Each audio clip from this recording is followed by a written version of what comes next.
राज्य के अपर मुख्य सचिव प्रदीप कुमार व्यास ने मेलघाट का दौरा किया। इस दौरान उन्होंने सभी विभागों के अधिकारियों के साथ बैठक की। आदिवासी विकास विभाग के अपर मुख्य सचिव प्रदीप कुमार व्यास ने निर्देश दिए कि मेलघाट में सर्व सुविधा युक्त स्वास्थ्य व्यवस्था के साथ साथ सभी विभाग समन्वय कर कुपोषण और अन्य गंभीर समस्याओं को दूर करने के लिए प्रयास करें। मेलघाट में विभिन्न मुद्दों को लेकर राज्य के अपर मुख्य सचिव प्रदीप कुमार व्यास ने अपनी टीम के साथ मेलघाट के विभिन्न गांवों का दौरा किया। इस यात्रा के दौरान स्वास्थ्य केंद्रों, उप केंद्रों, आंगनवाड़ी आदि का भ्रमण, स्वयंसेवी संस्थाओं से चर्चा एवं नागरिकों से सीधा संवाद कर उनकी समस्याओं को जाना। कलेक्टर कार्यालय में विभिन्न विभागों के अधिकारियों की उपस्थिति में बैठक हुई। इस बार कलेक्टर पवनीत कौर, मुख्य कार्यकारी अधिकारी अविष्यंत पांडा, पूर्व स्वास्थ्य निदेशक डॉक्टर अर्चना पाटिल, डॉक्टर सतीश पवार, आदिवासी विकास विभाग के अपर आयुक्त सुरेश वानखेड़े सहित विभिन्न विभागों के कई अधिकारी मौजूद थे। इस बैठक में प्रशासनिक व्यवस्था सहित आंगनवाड़ी कार्यकर्ताओं, ICDS कर्मचारियों के माध्यम से कुपोषण, शिक्षा, बैंकिंग क्षेत्र में नागरिकों को हो रही समस्याओं के समाधान पर जोर दिया गया। भारत के पूर्व प्रधानमंत्री भारत रत्न अटल बिहारी वाजपेयी की जयंती पर 25 दिसंबर को अमरावती शहर में होने वाले हाफ मैराथन अटल दौड़ के लिए प्रतियोगी अपना पंजीकरण करा सके। साथ ही प्रतियोगिता की जानकारी लेने के लिए राजकमल चौक क्षेत्र में कार्यालय शुरू किया गया है।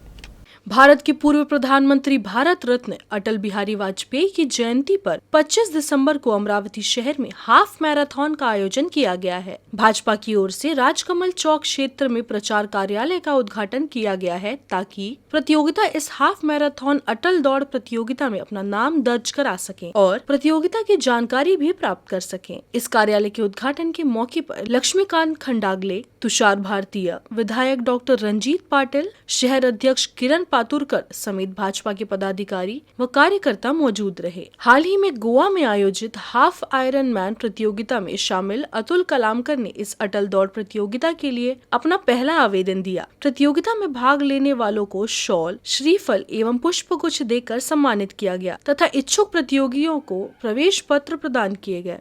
मंगलवार को दोपहर पेट्रोलिंग के लिए जा रही पुलिस वैन आसेगांव चांदूर बाजार मार्ग पर दुर्घटनाग्रस्त हो गई। गनीमत रही कि हादसे में कोई जीवित हानि नहीं हुई। अमरावती जिले के आसेगांव चांदूर बाजार मार्ग पेट्रोलिंग के दौरान आसेगांव थाना की पुलिस वैन दुर्घटनाग्रस्त हो गई। गनीमत रही कि इस हादसे में कोई जनहानि नहीं हुई। ग्रामीण पुलिस मोटर परिवहन विभाग की मदद से दुर्घटनाग्रस्त वाहन की मरम्मत कर मोटर परिवहन विभाग को भिजवाया गया। अमरावती जिले के अंजनगांव सुरजी में एक गोदाम में 4 दिन पहले सशस्त्र डकैती हुई थी। डकैती की घटना को अंजाम देने वाले लुटेरों में से 2 को गिरफ्तार किया गया है। 8 लोगों ने मिलकर इस लूट को अंजाम दिया था। फरार 6 लोगों की तलाश पुलिस कर रही है। अंजनगांव निवासी 55 वर्षीय अब्दुल फारूक अब्दुल रहमान का अंजनगांव से अकोट रोड पर स्थानीय पुलिस थाने की सीमा के खारिया नाली के पास भवन निर्माण सामग्री और पुराने 4 पहिया वाहनों का एक गोदाम है। इस गोदाम में मालिक एक कमरे में रहते हैं। शनिवार की रात जब केयरटेकर और मालिक गोदाम में थे तब अज्ञात लोगों ने शटर खोलकर अंदर प्रवेश किया। चौकीदार के हाथ को बांध दिया गया और उसकी पिटाई की गई। बाद में बगल के कमरे में आराम कर रहे अब्दुल फारूक को भी बुरी तरह पीटा गया और अलमारी से 4 लाख रुपए लूट लिए। साथ ही मोबाइल फोन, गोदाम में लगे CCTV के मेमोरी बॉक्स को तोड़ दिया और CCTV की सामग्री ले गए। इस वारदात का मुख्य आरोपी अकोला का रहने वाला है और पुलिस उसकी तलाश कर रही है। दिनांक 4 तारखेला साधारण रात्री 1:30-2 वाजताच्या दरम्यान अकोट रोडला कचरा डेपोच्या तिथे एक गॅरेज आहे। त्या गॅरेजचे मालक आहे फारूकभाई। यांना मारहाण करून 7 ते 8 आरोपितांनी त्याच्या जवळचे जवळजवळ 4 लाख रुपये लूटपाट करून नेले होते। या संबंधाने पोलीस स्टेशन अंजनगावची टीम आणि स्थानिक गुन्हे शाखा अमरावतीची टीम हे माननीय SP साहेबाच्या मार्गदर्शनाखाली आम्ही काम करत होतो। काम करता करता आम्हाला असा एक क्लू लागला की या घटनेमध्ये अंजनगावचेच काही लोक सहभागी आहे। म्हणून आम्ही भालदारपुरातील उबेद खा व बुधवारातील अतिक यांना ताब्यात घेतले। आम्ही त्यांची विचारपूस केली। तसेच आम्ही त्यांना ताब्यात घेऊन स्थानिक गुन्हे शाखेच्या आम्ही ताब्यात दिलं। तेव्हा त्यांची चौकशी केली असता या घटनेमध्ये आणखी अकोल्याचे 4 लोक आणि मध्य प्रदेशातले 4 लोक, मध्य प्रदेशातले 2 लोक, असे ते 6 आणि स्थानिक लोक 2, अशी सर्व मिळून या लोकांनी तिथे डकैती टाकली आणि फारुख भाई आणि आरोपी आसिक अली यांना मारहाण करून त्यांच्याजवळचे पैसे नेलेले आहे. त्यापैकी आम्ही 2 आरोपीला अटक केलेली आहे. बाकी आरोपीला अटक करण्याचे आमचं युद्धपातळीवर प्रयत्न चालू आहे. याच्यातला मेन मुख्य सूत्रधार हा अकोल्याचा असून त्याचा आम्ही आणि स्थानिक गुन्हे शाखा शोध घेत आहोत. अमरावती जिले के अचलपुर तहसील के एक किसान गणराज कड़ू ने बिजली वितरण कंपनी के व्यवहार से तंग आकर अपने संतरे के बाग को नष्ट कर दिया और उस नष्ट बाग में खुद की चिता बनाने की चेतावनी भी दी. किसान ने अधिकारियों के माध्यम से मुख्यमंत्री को मांगों का ब्यौरा सौंपा. आरोप है कि महावितरण कंपनी का स्थानीय यंत्रणा किसानों को परेशान कर रहा है. वे की गई शिकायत पर समय से ध्यान नहीं देते हैं. कृषि फसलों का भारी नुकसान हुआ है. बिजली वितरण कंपनी के कुप्रबंधन के कारण खेत में संतरे के 400 पेड़ काट दिए गए हैं. गणराज कड़ू ने 28 नवंबर को मुख्यमंत्री को एक लिखित निवेदन भेजा. लाइन लगाने के बाद भी आए दिन बिजली नहीं आती. 2017 के बाद से समय समय पर बिजली की आपूर्ति बाधित रही है. फसल को समय पर पानी नहीं मिलता है. इस संबंध में शिकायत भी की जाती है, लेकिन अधिकारी इसकी सूद नहीं लेते हैं. इतना ही नहीं, महावितरण के संबंधित स्थानीय कार्यालय में किसानों द्वारा की गई शिकायत और निवेदन गायब है. मुख्यमंत्री को भेजे गए निवेदन में कहा गया है कि स्थानीय व्यवस्था किसानों द्वारा सुझाए गए उपायों के बिना और आवश्यक टीपी दिए बिना काम कर रही है. पुरस्कार प्राप्त शेतकरी आहे. मी 2095 मध्ये हा बगीचा NRCCच्या कलमा लावून आणलेला होता. नागपूरवरून शिवणकर साहेब असताना त्याच्यानंतर कलमा लावल्या, त्याची चांगली जोपासना केली. परंतु त्याच्यात काय झालं की 2015-16च्या नंतर विद्युत पुरवठा काही सुरळीत भेटलेला नाही आहे. त्याच्यामुळे माझा संत्राले, बाकीचा कांदा, हरभरा या पिकाले विद्युत पुरवठ्यामुळे वेळोवेळी खंडित होत असल्यानं 2016 पासून आम्ही शेतकऱ्यांना तक्रारी चालू केल्या MSEBला. त्याच्यानंतर माननीय ऊर्जा मंत्री बावनकुळे साहेब यांच्याकडे सुद्धा तक्रार दिली. त्यांनी संबंधित DY अंजनगाव पाटील साहेब यांना सांगितलं की शेतकऱ्याचं निवेदन घेऊन नवीन रोहित्र बसवा निवेदनानुसार. म्हणून आम्ही 2020 मध्ये नवीन रोहित्र बसण्यासाठी DY पाटील साहेब अंजनगाव यांच्या इकडे निवेदन दिलं. ते निवेदन सुद्धा गहाळ आहे. त्यांनी हे सांगितलं की बा तुम्ही पत्रोडचे जे आहेत त्यांना सांगितलं की तुम्ही तिथचा सर्वे करून त्यांना रोहित्र द्या. त्यांनी जिकडून शेतकऱ्याची मागणी होती तिकडून रोहित्र न मिळाल्यामुळे यांनी स्वतःच्या मनानं व्होटोबार वापरून शेतकऱ्याला कोणत्याही शेतकऱ्याला विश्वासात न घेता स्वतःच्या मनानं दुसऱ्या इकडून जिकडून त्रास शेतकऱ्याला आहे तिकडून त्यांनी रोहित्राचा सर्वे करून अंदाजपत्रक दिशाभूल करून आमच्या इकडे पाठवलं. अमरावती जिले के नांदगांव खंडेश्वर तहसील में बंद बिजली डीपी को तत्काल शुरू करने की मांग को लेकर शिवसेना ठाकरे समूह ने अमरावती में मुख्य विद्युत वितरण अभियंता के कक्ष में धरना दिया.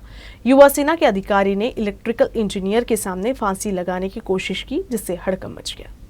पूर्वी विदर्भ के 5 जिलों को कृषि पंपों के लिए 12 घंटे बिजली की आपूर्ति की जा रही है, लेकिन पश्चिम विदर्भ को इससे बाहर रखा गया है. अमरावती जिले के नांदगांव खंडेश्वर तहसील में 40 कृषि पंप डीपी बंद है, जिससे किसानों को बहुत नुकसान हो रहा है. रात में खेती की सिंचाई करने में परेशानी होती है. किसानों को हो रहे नुकसान के विरोध में उद्धव ठाकरे गुट के शिव सैनिकों ने अमरावती के मुख्य बिजली वितरण अभियंता के कार्यालय में धरना दिया. इस दौरान यूथ सेना के पदाधिकारी प्रकाश मारोटकर इस मुद्दे पर आक्रामक हो गए और इंजीनियर के सामने फांसी लगाकर आत्महत्या करने की कोशिश की. इस दौरान आश्वासन दिया गया कि सभी बंद डीपी को तुरंत ठीक कर दिया जाएगा. उसके बाद आंदोलन वापस ले लिया गया. इस दौरान राज्य सरकार के खिलाफ नारेबाजी की गई. सरकार मुर्दाबाद मुर्दाबाद मुर्दाबाद सरकार मुर्दाबाद मुर्दाबाद मुर्दाबाद मी इथं आत्ताच इथं दाखवून करतो तुमच्या बंगल्याने तुमच्या फॅनला आत्ता दाखव. जय भवानी जय शिवाजी. नांदगाव खंडेश्वर तालुक्यामध्ये रब्बी हंगामाला सुरुवात होऊन गहू चण्याची पेरणी करून 1 महिन्याचा कालावधी झाला आहे. 1 महिन्याचा कालावधी होत असताना वीज वितरण कंपनीने जवळपास 40 ते 42 डिपे आमच्या तालुक्यातल्या फेलीवर आहे, बंद आहे. 1 महिन्यापासून त्यांनी डिप्या न बसवल्यामुळे शेतकऱ्यांच्या पिकाचे पूर्ण सुकून जात आहे, पिकाचे प्रचंड नुकसान होत आहे. मात्र सरकार याकडे, शिंदे फडणवीस सरकार याकडे लक्ष द्यायला तयार नाही. म्हणून आम्ही पर्यायानं आज आम्ही आमच्या शेतकऱ्याच्या गळ्यात गळफास घेऊन वीज वितरण कंपनीच्या कार्यालयात धडक दिली आणि त्यांना 3 दिवसात आमच्या डिप्या बसवा, अन्यथा आज आम्ही आमच्या गळ्यात गळफास घातला, उद्या आम्ही या सरकारच्या गळ्यात आणि ऊर्जा मंत्र्याच्या गळ्यात गळफास घालू, एवढं या ठिकाणी आंदोलनादरम्यान आम्ही पवित्रा घेतलेला आहे शिवसेनेच्या वतीनं. आमचं मोठं पाऊल असेल वीज वितरण कंपनीच्या कार्यालयात घुसून जे जे अधिकारी भेटतील त्यांना आम्ही ठोकून काढू, कारण ठोकशाहीशिवाय हे सरकार आणि हे अधिकारी मगरूर लोक जाग्यावर येणार नाही. त्याच्यामुळं आम्ही ठोका आंदोलन यापुढे शिवसेनेच्या वतीनं करू, एवढं या ठिकाणी आम्ही सांगतो. कर्नाटक के बाद अब राज्य में मध्य प्रदेश सीमा विवाद सामने आने की संभावना है। मध्य प्रदेश की सीमा पर बसे बुल्ढाना के 4 गांव के नागरिकों ने मूलभूत सुविधा न मिलने के कारण मध्य प्रदेश जाने का फैसला किया है। गांव में मूलभूत सुविधाएं नहीं होने के कारण ग्रामीण आक्रोशित हो गए हैं। इस संबंध में उपविभागीय अधिकारियों को निवेदन भी दिया गया है।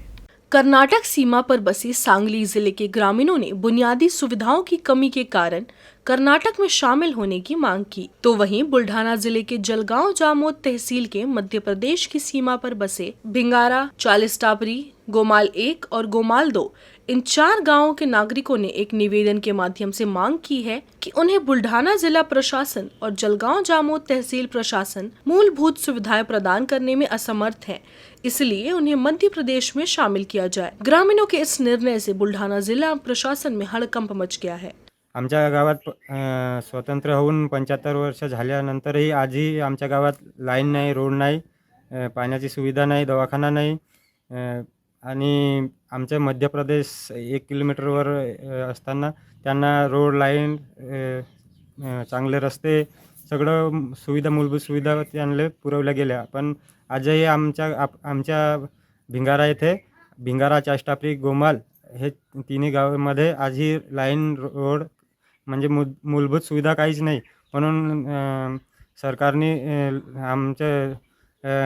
आमच्या सुविधा याच्यावर लक्ष द्यावे, अन्यथा आम्हाला मध्य प्रदेशमध्ये जाऊ द्यावे असं आमची विनंती. आमच्या आदिवासी या 4ही गावाच्या लोकांची मागणी आणि अजून सीमेलगत आमच्या आदिवासी बांधवांची अशी मागणी आहे, जर महाराष्ट्र शासन या योजना आम्हाला देऊ शकत नसेल तर आम्हाला मध्य प्रदेशमध्ये आमच्या सर्व गावांना विलीनीकरण करा, कारण की त्या ठिकाणी सर्व सुविधा दिल्या जाते आणि महाराष्ट्रामध्ये दिल्या जात नाही. त्यामुळे आम्ही महाराष्ट्र शासनाला हात जोडून सांगतो की आम्हाला मध्य प्रदेशमध्ये विलीनीकरण करा.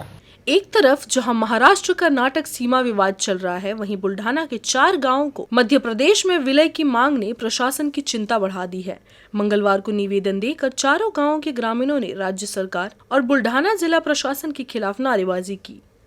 उसका हमारे को 3 गांव का इतना परेशान है कि बहुत परेशान है। हमारे को पानी नहीं मिलता, उठाई के लाना पड़ता, रोड नहीं है गांव में, डिलीवरी पेशेंट हो तो उसको खांदा पर बैठा के लेके जाना पड़ता ना। हमारे को इतनी परेशान है कि नहीं लेट है, कोई अंधारा नहीं है हमारे गांव में। तो हमारे को रोड का पूरा पंचायत बसरा गांव में कुछ कार्यक्रम निकला तो उसका लेट कहाँ से लाना, हमारे को राकेल नहीं मिलता गांव में, तो उसका वो राकेल जला किसी मांग के लाना पड़ता बाहर से। तो यार है हम कि जहाँ से निकल भी देंगे तो हम एमपी में जाएंगे, कहा कि एमपी में तो हमारे को सब सहूलियत मिल रही। हमारा माई बाप एमपी में है, उनको घर घर बिजली चल रही, गांव की वो रिश्ते चल रही है। हमारे गांव में क्या है, खड़े पट्टे में माँ बाप दीदी है हमारे को, ये आदिवासी जंगल में ने वो एमपी का इनको बहुत सहायता मिल रही, रूढ़ हो गया, घर को लेन हो गई। मामला है सरकार के एक विवादित निर्णय का। ये निर्णय है राज्य के ऊर्जा, उद्योग और कामगार विभाग का। सरकार द्वारा 30 नवंबर को नागपुर विभाग के 5 जिलों के कृषि पंपों को लगातार 12 घंटे बिजली आपूर्ति करने का आदेश दिया गया। पश्चिम विदर्भ सहित राज्य के अन्य हिस्सों में किसानों को अभी भी केवल 8 घंटे बिजली मिल रही है। राज्य के अन्य हिस्सों के किसानों ने नागपुर विभाग को स्पेशल ट्रीटमेंट देने के इस फैसले का विरोध किया है। 30 नवंबर को राज्य के ऊर्जा, उद्योग और कामगार विभाग ने एक निर्णय लिया है कि इस निर्णय के अनुसार नागपुर विभाग के नागपुर, भंडारा, गोंदिया, गढ़चिरौली और चंद्रपुर जिलों में कृषि पंपों को लगातार 12 घंटे बिजली देने का आदेश दिया गया है। हालांकि पश्चिम विदर्भ के वर्धा सहित आत्महत्याग्रस्त 5 जिलों में कृषि पंपों को वर्तमान में केवल 8 घंटे बिजली मिल रही है, वो भी सप्ताह में 4 दिन आधी रात के बाद बिजली मिलती है। 8 तास लाईन येते, त्यातून 4 ते 5 तास लाईन जायला राहते, म्हणजे 3 तास तर जातेच। 1 घंटा अर्धा घंटा लाईन जाते आणि रात्री येते पाऊण वाजता येते, 8:45 वाजे लोक राहते सकाळी, म्हणजे 3 घंट्याची शिफ्ट द्या लागते आम्हाला आता हरभऱ्याला। तर समजा आता एकले लाईन आली 3 वाजता डबल या लागते, 6 वाजता डबल या लागते, बॅटरी धरा का तर टप्पा बदला, काय करावं कसं करा, एकट्या माणसानं एकटा जावं मी माझ्या घरी। त्या विदर्भातल्या शेतकऱ्यातही आता सरकारनं 2 भाग पाडले। नागपूरच्या साईडच्या शेतकऱ्याला 12 घंटे लाईन देते आणि आमच्या अकोले साईडच्या शेतकऱ्याला 8 घंटे लाईट देते, ते रात्रीला देते। आणि रात्रीला शेती करणं, शेतात येऊन पाणी देणं, रात्री 1 वाजता लाईट येते। आता त्या रात्री 1 वाजता जंगलात वाघ असते, डुक्कर असते, साप असतात, अशा परिस्थितीत आम्हाला पाणी द्यावं लागते आणि पीक घ्यावं लागते। अब तक राज्य में विदर्भ के साथ हो रहे भेदभाव पर चर्चा होती रही है। हालांकि विदर्भ में ही पूर्व और पश्चिम विदर्भ के बीच भेद निर्माण होने की संभावना व्यक्त की जा रही है। हाल के दशक में विदर्भ का विकास पूर्व विदर्भ और नागपुर केंद्रित होने की भावना बनती जा रही है। मला वाटतं की 6 महिन्यापूर्वी जेव्हा नवीन सरकार आलं, त्यांनी पहिलं सांगितलं होतं की महाराष्ट्र हा आत्महत्याग्रस्त राहणार नाही, एकही शेतकरी इथला आत्महत्या करणार नाही। पण कालचा एक एक आदेश ऊर्जा मंत्रालयाने काढला, तो असा आहे की जे 11 जिल्हे विदर्भातले आहे त्यापैकी 5 जिल्हे म्हणजे जे आत्महत्याग्रस्त जिल्हे म्हणून ओळखले जात नाही पूर्व विदर्भातले, त्या जिल्ह्यांना 12 तास वीज द्या आणि ते सुद्धा दुपारी वीज द्या, असा जी आर काढला आहे। आणि बाकी जिथे आत्महत्या होत आहे त्या ठिकाणीही म्हणजे आपले पश्चिम विदर्भाचे 5 आणि वर्धा इथे रात्री दिलं तरी चालेल आणि 8 तास दिलं तरी चालेल, असं कुठला तरी जी आर इथे विसंमती आहे। आणि हा जी आर निश्चितपणे हा अन्यायकारक आहे पश्चिम विदर्भावर, इथल्या शेतकऱ्यावर, आणि निश्चितपणे यांनी आत्महत्या वाढू शकतात।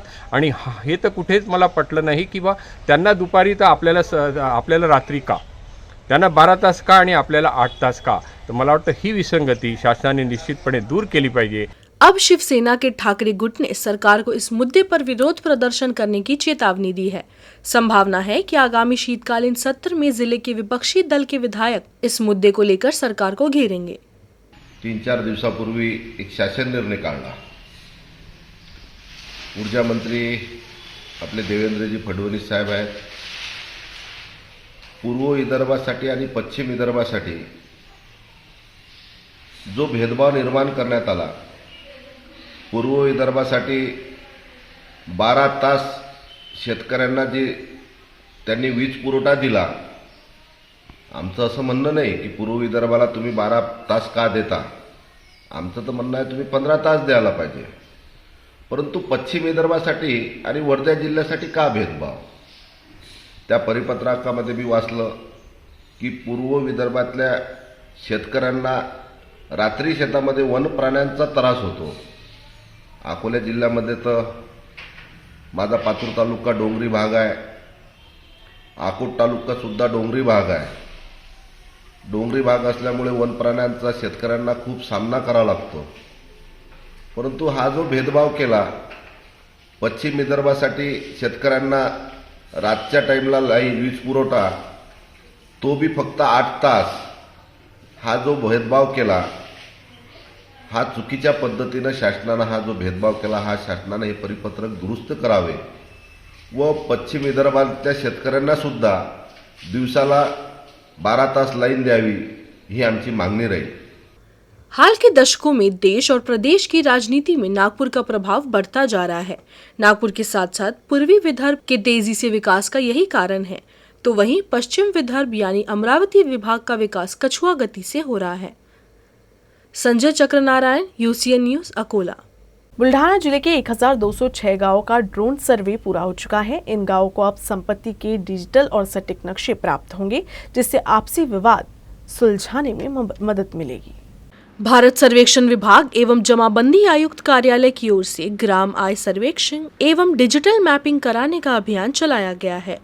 22 फरवरी 2019 को राज्य में जमाबंदी परियोजना के क्रियान्वयन के संबंध में स्वीकृति प्राप्त हुई थी। इस अभियान की शुरुआत 21 जनवरी 2020 से की गई।